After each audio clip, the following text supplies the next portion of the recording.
હવે આગળ વાત કરીએ તો વડોદરા શહેરના ગોળવા વિસ્તારને બાપુની દરગાહ તેમજ મધુનગર બ્રિજ વિસ્તારમાં આવેલા કાચા પાકા ગેરકાયદેસર દબાણ શાખાની ટીમે સફાયો બોલાવ્યો હતો।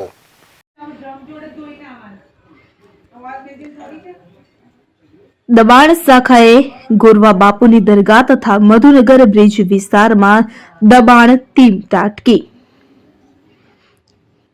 વડોદરા શહેરના ગોરવા વિસ્તારની બાપુની દરગાહ તથા મધુનગર બ્રિજ વિસ્તારમાં આવેલ કાચા પાકા ગેરકાયદેસર દબાણ શાખાની ટીમે સફાયો બોલાવ્યો।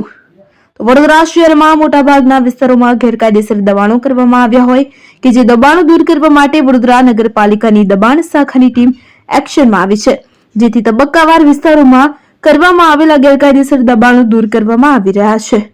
આજે દબાણ શાખાને કેમ ગોરવા વિસ્તારમાં આવેલ બાપુની દરગાહ તથા મધુનગર બ્રિજ પાસેના ગેરકાયદેસર દબાણોનો સફાયો કરવા માટે પોલીસ પ્રોટેક્શન સાથેની ટીમ ગોરવા વિસ્તારમાં પહોંચી હતી કે જ્યાં ગેરકાયદે થયેલા દબાણોનો સફાયો કરવાની કામગીરી હાથ ધરી હતી। જો કે દબાણ શાખાની ટીમના અધિકારીએ જણાવ્યું હતું કે અગાઉ તેઓને સ્વેચ્છાએ દબાણો દૂર કરવા માટેની નોટિસ પણ આપવામાં આવી હતી।